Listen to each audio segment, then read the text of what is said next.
बिस्मिल्लाहिर्रहमानिर्रहीम, अस्सलाम वालेकुम। Welcome to the academy of mathematics.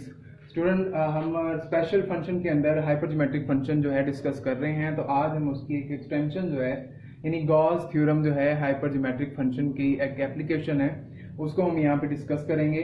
तो उसके मुताबिक देखें, आपको स्टेटमेंट दी जा सकती है कि गॉस थ्योरम आपने प्रूव करना है, या आपको ये डायरेक्ट स्टेटमेंट दी जा सकती है कि प्रूव एफ जो आपके पास हाइपरज्योमेट्रिक फंक्शन है वो इस जो है स्टेटमेंट के इक्वल होगा। और वहां पे आपको कंडीशन ये अप्लाई होगी कि आपके पास जो अल्फा है, जो गैमा है, वो अल्फा प्लस बीटा से ग्रेटर होना चाहिए, ठीक है। और जो आपके पास ये अल्फा प्लस बीटा है वो 0 से ग्रेटर आना चाहिए।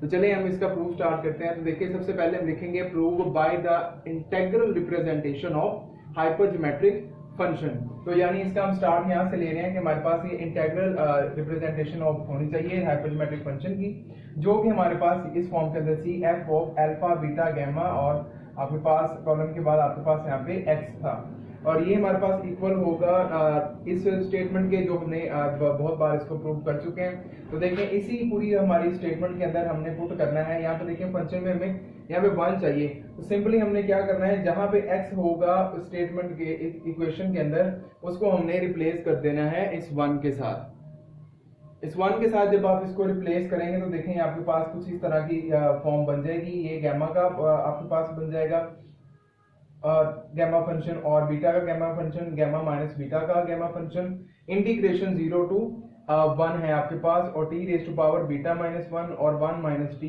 Raise to power gamma minus beta minus 1 into next आपके पास 1 minus t raise to power minus alpha dt आ जाएगा यहाँ से।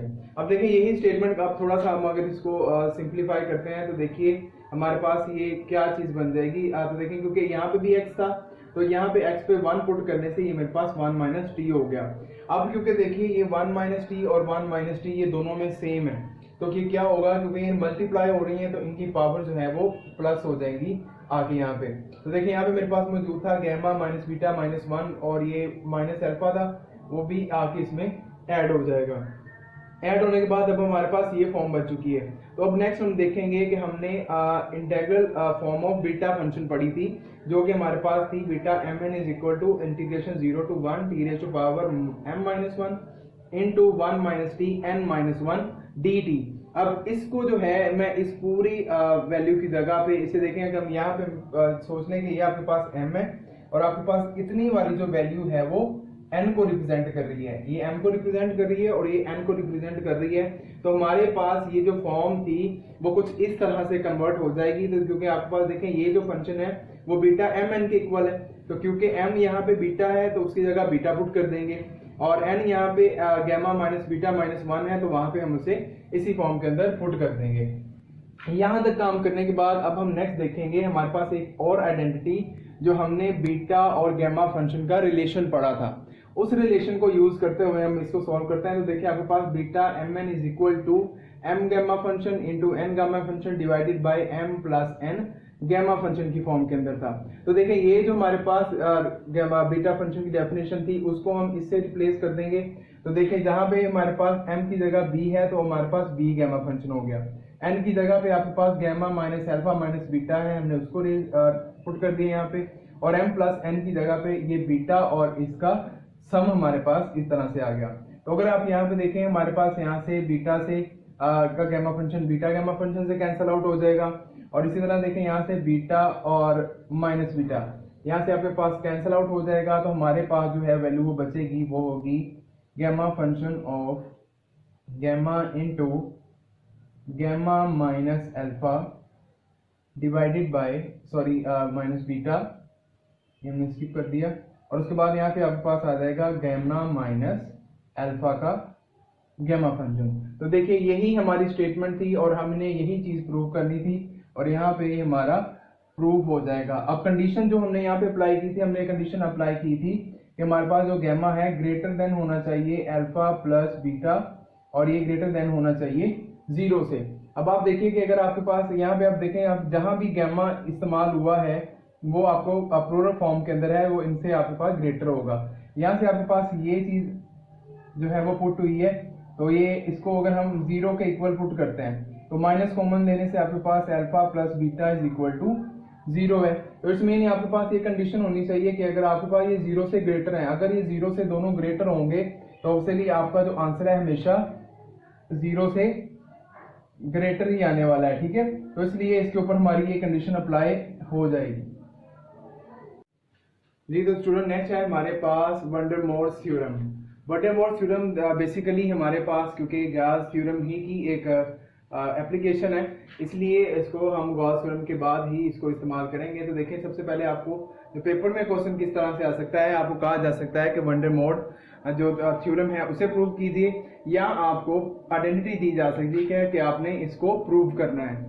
तो अगर आप देखें सबसे पहले तो ये जो हमारे पास स्टेटमेंट है जो हाइपरज्योमेट्रिक फंक्शन की, ये कुछ ना कुछ जो है वो गॉस थ्योरम से मिलती ही लग रही है। देखें क्योंकि इसमें जो आपके पास एक्स की जगह पे वैल्यू है ना वो 1 है, क्योंकि जैसे आपने अभी मैंने आपको समझाया है कि आपके पास एक्स की वैल्यू 1 पुट करने से आपके पास गॉस थ्योरम बन जाता है। तो देखिए इसको अलहदा हम लेके दोबारा सॉल्व करें उससे बहुत लेंथी हो जाएगी। तो सिंपली हम क्या करेंगे यहाँ पे जो स्टार्ट करेंगे बाय गॉस थ्योरम, और गॉस थ्योरम की एप्लीकेशन इस्तेमाल करते हुए हम इसको इस्तेमाल करेंगे। तो देखिए गॉस थ्योरम में आपके पास ये होता है, आपके पास इक्वल टू गैमा का gamma function, gamma minus alpha minus beta gamma function, और gamma minus alpha gamma function.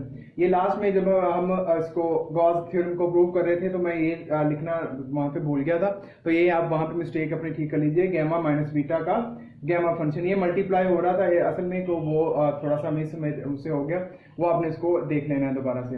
अब देख लीजिए सिंपली हमारे पास ये 1 तो यहाँ पे आ चुका है। सिंपली अब हमने क्या करना है, हमने n को अल्फा जो में हमारे पास है उसको माइनस n से सिर्फ रिप्लेस करना है। इसको देखें यहाँ पे रिप्लेस करने थे, जहां जहां पे अल्फा मौजूद था वहां पे n आ चुका है। यहाँ पे माइनस अल्फा था तो माइनस n लगाने से प्लस हो गया, यहाँ पे भी माइनस अल्फा था तो माइनस अल्फा लगाने से n लगाने से मेरे पास प्लस n हो गया। अब देखिए उसके बाद हमारे पास एक आइडेंटिटी है m प्लस 1 का gamma function is equal to m into m gamma function. अब सिंपली हम क्या करने वाले हैं, देखिए हमारी ये स्टेटमेंट थी gamma plus n minus beta, इसके अंदर 1 ऐड भी कर देंगे और सब्ट्रैक्ट भी कर देंगे। देखिए अल्फा के अंदर नहीं करेंगे क्योंकि हमें यहाँ पे गैमा के अंदर नहीं करेंगे, गैमा का 95 सैंपल हमें यहाँ पे रिक्वायर्ड है। इसी तरह डिनोमिनेटर अगर में हम देखें तो यहाँ पे हमारे पास गैमा माइनस बीटा का 95 फंक्शन रिक्वायर्ड है, वहां पे हम ये एप्लीकेशन नहीं लगाएंगे। यहाँ पे हम सिर्फ गैमा प्लस n के साथ हम अप्लाई करेंगे, तो -1 प्लस 1 यहाँ पे भी आपके पास ऐड और सब्ट्रैक्ट हो जाएगा। अब देखें इसी को जब हम इस्तेमाल करेंगे यहाँ पे, तो देखें इस पूरी स्टेटमेंट की जगह m into m gamma function था, तो ये alpha gamma plus n minus beta minus 1 ये पूरी की स्टेटमेंट बाहर भी आ जाएगी और गैमा फंक्शन के अंदर भी रह जाएगी। यहाँ पे आप इसको देख सकते हैं, ठीक है। तो आपके पास ये बाहर आ चुकी है। अब हमने क्या करना है, डिनोमिनेटर में भी वही एप्लीकेशन अप्लाई हुई। अब थ्रू आउट हम क्या करेंगे, फिर हम यहाँ पे यही काम करेंगे कि हम यहाँ पे 1 सब्ट्रैक्ट भी कर देंगे और ऐड भी कर देंगे। इसी तरह ये जो हमारी स्टेटमेंट है यहाँ पे भी हम 1 माइनस भी कर देंगे और प्लस भी कर देंगे। तो इस सूरत के अंदर जब हम करते जाएंगे तो सो ऑन बार बार यही प्रोसेस रिपीट होता रहेगा हमारे पास, और एक स्टेप पे जाएगी तो हमारे पास कुछ इस तरह की स्टेटमेंट बन जाएगी gamma plus n minus beta minus 1, इसी तरह -2, इसके बाद -3 एंड सो ऑन, इसी तरह चलते हुए। क्योंकि आपके पास n है, आपके पास चलते चलते एक ऐसी वैल्यू -n तक पहुंच जाएगा, तो n में से n जब माइनस करेंगे तो यानी आपके पास इस नंबर में से n माइनस करेंगे तो आपके पास गैमा माइनस बीटा जो है वो बाकी रह जाएगा, और गैमा फंक्शन की फॉर्म के अंदर भी आपके पास गैमा माइनस बीटा ही रह जाएगा। उसके बाद डिनोमिनेटर में भी सेम यही काम होगा। देखिए गैमा प्लस n माइनस 1 है, इसी तरह हम चलते जाएंगे gamma plus n minus 2, gamma plus n minus 3, so on, इसी तरह से चलते हुए हम ऐसी प्लेस पे पहुंचेंगे जहाँ पे n माइनस n हो जाएगा और हमारे पास सिर्फ गैमा बच जाएगा, और ये गैमा माइनस बीटा सेम हमारे पास इसी तरह से यहाँ पे लिख दिया जाएगा। उसके बाद देखिए आपके न्यूमरेटर में और डिनोमिनेटर में ये वैल्यू सेम है, ये कैंसिल आउट हो जाएंगी। इसी तरह आपके पास एक गैमा से गैमा फंक्शन जो है इसका वो कैंसिल आउट हो जाएगा। उसके बाद हम क्या करेंगे, इसको थोड़ी सी इसकी अरेंजमेंट चेंज करेंगे। आपके पास गैमा माइनस बीटा को स्टार्ट में ले जाएंगे, यानी आप कह सकते हैं सिर्फ इस वैल्यू को उल्टा के लिखा है, यानी उल्टा लिख दिया है। पहले यहाँ से स्टार्ट हो रही थी, अब यहाँ से स्टार्ट हो रही है। ये भी वैल्यू पहले यहाँ से स्टार्ट हो रही थी, उसको हम गैमा से स्टार्ट करेंगे और आपके पास इस तरह की अरेंजमेंट बन जाएगी। अब जैसा कि आपने देखा था कि आपके पास 95 सैंपल की डेफिनेशन हमारे पास क्या होती थी, 95 सैंपल की डेफिनेशन आपके पास कुछ इस तरह की थी कि आपके पास ये alpha alpha plus 1 into alpha plus 2 and so on, इसी तरह आपके पास चलता जा रहा था। तो इसका मतलब यहाँ पे वैल्यू प्लस होना शुरू होंगी, ऐसे प्लस होते होते एन तक जाएंगी, एन के बाद उसमें से माइनस होती जाएंगी और आपके पास एट द एंड ये वैल्यू आ जाएगी। सेम टू सेम इसी यही जो है कॉन्सेप्ट को हम इसके ऊपर भी अप्लाई करेंगे। तो फिर हमारे पास ये क्या बनेगा, ये पोचामर सैंपल की डेफिनेशन जो है कंप्लीट कर देगा। तो इसे हम लिख सकते हैं गैमा माइनस बीटा का पोचामर सैंपल और गैमा का पोचामर सैंपल, और इस तरह से हमारे पास ये वंडरमॉल हमारी जो थ्योरम है वो प्रूव्ड हो जाएगा।